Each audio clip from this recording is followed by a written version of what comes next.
नमस्ते, जय श्री कृष्ण, ओम साई राम। मैं करुणा शाह तमाम साई भक्तों का स्वागत करती हूँ मेरे अपने यूट्यूब चैनल पर, जिसका नाम है साई करुणा। उम्मीद रखती हूँ आप सब स्वस्थ है, मस्त है और बाबा की रहमतों से तंदुरुस्त ही है।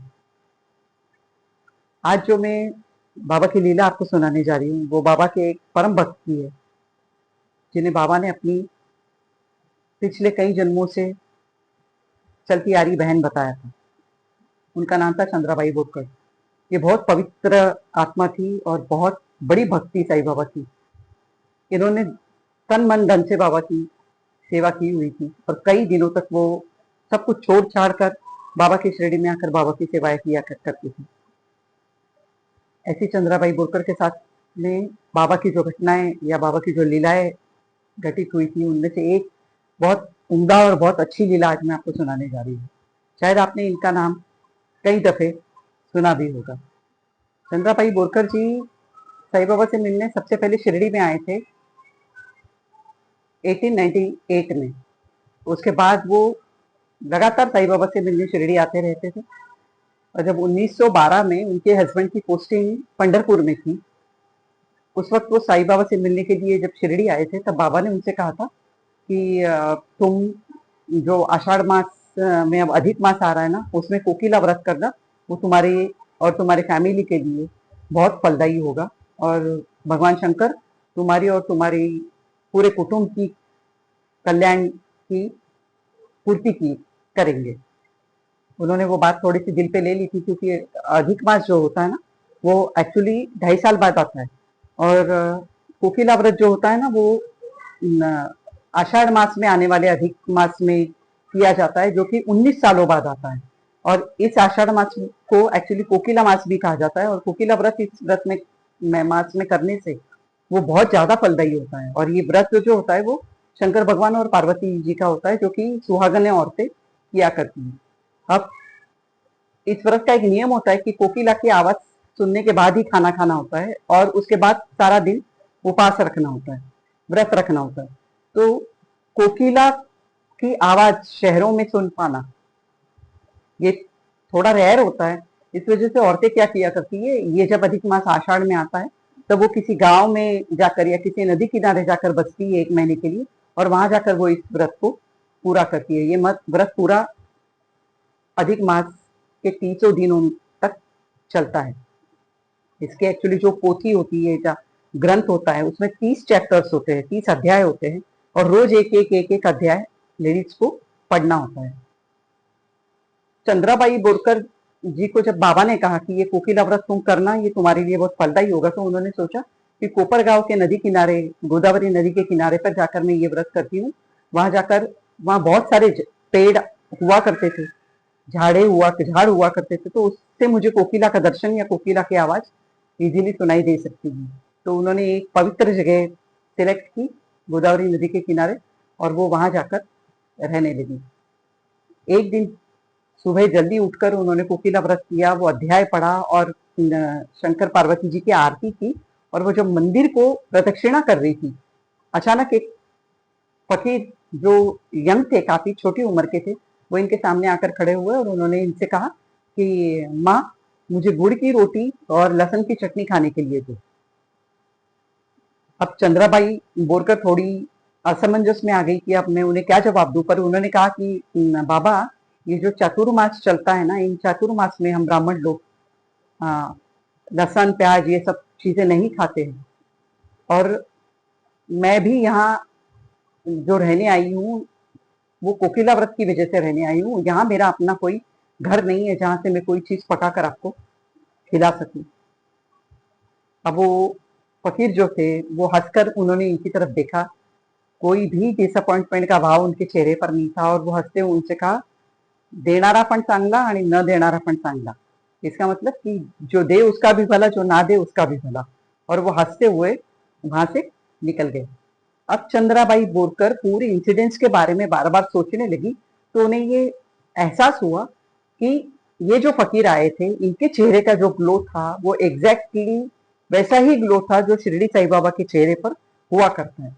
तो उन्हें ये एहसास हो गया कि बाबा खुद चलकर मेरे पास आए थे, क्योंकि ये व्रत जो होता है ना, कोकिला व्रत, वो 1 महीने का होता है और उस जगह से वो और कहीं जा नहीं सकते जो व्रतधारी होते हैं वो। तो उन्होंने कहा मैं तो यहाँ से जाकर बाबा को कुछ खिला नहीं सकती थी, बाबा चलकर खुद मेरे पास आए थे और मैंने इस तरह से उन्हें कुछ ना देते हुए खाली हाथ भेज दिया। तो मुझसे भला दुर्भाग्यशाली और कौन होगा कि भगवान स्वयं द्वार पर चले आ रहे हैं और उन्हें हम बिना कुछ दिए हुए वापस भेज। ये बात उनके दिल को कहीं ना कहीं बहुत ठेस पहुंचा रही थी, बहुत तकलीफ पहुंचा रही थी। और उन्होंने सोचा, और रात होते होते तो वो काफी रेस्टलेस हो गई थी और उन्हें ऐसा लग रहा था कि कब सुबह हो और कब मैं जाऊं और बाबा के दर्शन करूं। तो उन्होंने बाबा से प्रार्थना भी किया कि बाबा ये लंबी काली रात जल्दी खत्म हो जाए ताकि मैं शिरडी आकर आपके दर्शन कर सकूं। दूसरे दिन वो अर्ली मॉर्निंग उठ गई, उन्होंने अपनी पूरी जो कोकिला व्रत की विधि थी वो पूरी की। उन्होंने गुड़ की रोटी बनाई और लहसुन की चटनी बनाई और वो उसे लेकर कोपरगांव से शिरडी के लिए रवाना हुई। शिरडी जब वो पहुंचे तब उन्होंने देखा कि बाबा लेंडी बाग जो सैर करने जाया करते थे वहां से वो द्वारका माई में वापस आ रहे हैं। द्वारका माई में जाकर वो बाबा के चरणों को में प्रणाम किया उन्होंने और तुरंत दोपहर की आरती जो वो बापू साहब जोग किया करते थे वो शुरू हो गई। आरती खत्म होते ही जैसे ही भक्त एक एक कर अपने घर जाने लगे, वो अपनी स्थान से उठी और उन्होंने जो गुड़ की रोटी और लहसुन की चटनी लाई थी वो उन्होंने बाबा के सामने परोस दी और बाबा से रिक्वेस्ट की कि बाबा इसे खा लीजिए। तब उन्होंने बाबा ने उनसे कहा कि जब मैं तुम्हारे पास आया था अपनी पसंदीदा चीज खाने के लिए मांगने तुम्हारे पास, तब तो तुमने मुझे वहां से खाली हाथ लौटा दिया, तो अब तुम ये सब लेकर मेरे पास क्यों आई हो? तो चंद्राबाई ने उनसे कहा कि बाबा आप तो जानते हो मैं कितनी अनाड़ी और अज्ञानी हूँ, बाबा मैं आपको नहीं पहचान सकती कल कि आप आए थे मेरे द्वार पर, मुझे माफ कर दीजिए। और आज पर मैं आज तो लेकर आई हूँ आपके लिए ये सब, तो आप प्लीज इसे खा लीजिए। फिर बाबा ने जो उपस्थित वहां लोग थे ना उनसे देखकर कहा कि ये है ना 7 जन्मों से पिछले मेरी बहन रही है और हर जन्म में मैं कहीं भी हूँ ये मुझे ढूंढते हुए मेरे पास पहुंच ही जाया करती। ऐसा कहकर बाबा ने उनसे कहा कि अब तुम कोपरगांव लौट जाओ और अपना व्रत पूरा करो, ये कोकिला व्रत तुम्हारे लिए बहुत फलदायी होगा। ऐसा कहकर बाबा ने उन्हें आशीर्वाद और उधी देकर वहां से रवाना किया। कोकिला व्रत को बहुत अच्छी तरह से पूरी कर, बहुत प्रेम से और उल्लास से पूरा कर वो वापस पंढरपुर के लिए निकल चुकी थी। चंद्राबाई बोरकर एक्चुअली विले पार्ले मुंबई से थी, पर उनके हस्बैंड सेंट्रल गवर्नमेंट में रेलवे डिपार्टमेंट में थे, इंजीनियर थे और उनकी पोस्टिंग अलग अलग सिटीज में हुआ करती थी। तो ये जो इंसिडेंट्स मैंने बताया इस वक्त वो पंढरपुर में रहा करती थी। जब वो शिरडी में भी कुछ समय के लिए आकर रुकी थी तो बाबा रोज उन्हें थोड़ी थोड़ी सी उधी जो दिया करते थे ना डेली, उसे वो बहुत संभाल कर रखा करती थी, क्योंकि वो जानती थी कि इस उधी को संजीवनी कहा जाता है और उधी के अंदर कुछ अलग ही लेवल की हीलिंग पावर है या कुछ अलग ही इसके चमत्कार है, तो इसे बहुत सोच समझकर इस्तेमाल करना चाहिए। विले पार्ले में हो या वो और कहीं भी हो, कोई भी भक्त अड़चन में होता, तकलीफ में होता, इनके पास आता तो ये उन्हें वो उदी दिया करती थी। ऐसी थी चंद्राबाई बोरकर। इनकी कई ऐसी स्टोरीज है जो शॉक कर सकती है हमें, जिसे मालूम पड़ सकता है कि बाबा ने उन्हें कितना अपना समझा था। वो सचमुच बाबा की बहन हो, जैसे बाइजा माँ थी वैसे ही चंद्राबाई बोरकर जी की वही स्थान बाबा की लाइफ में उनके लिए था जो बाइजा माँ के लिए था। इतना ही प्यार बाबा चंद्राबाई से भी किया करते थे। इनकी एक एक जो लीलाएं इनके साथ घटित हुई है मैं आपको बताती जाऊंगी, पर एक इम्पोर्टेंट बात मैं आपको आज बताती जाऊं और फिर मैं अपना वीडियो यहीं समाप्त कर दूंगी कि जब बाबा के अंतिम दिन थे ना, कुछ 2-3 दिन बचे थे दशहरे के 2-4 दिन पहले, काका साहब दीक्षित जो थे ना उन्होंने टेलीग्राम भेजा था, टेलीग्राम किया था चंद्राबाई बोरकर जी को। उस वक्त वो पता नहीं उनकी हस्बैंड की पोस्टिंग कहाँ थी और वो कहाँ थी कि बाबा लगातार तुम्हें याद किए जा रहे हैं और बाबा के मुंह से कंटिन्यूस चंद्राबाई आपका नाम निकल रहा है, तो आप चाहता हूं मैं कि एक बार आकर बाबा को देख जाए, क्योंकि अब शायद ही बाबा ज्यादा दिन बचेंगे। तो वो आनंद फानंद में जहां थी वहां से निकलकर यहाँ आई थी शिरडी में, और शिरडी में बाबा के निर्वाण को उन्होंने खुद अपनी आंखों से अपने सामने अनुभव किया था।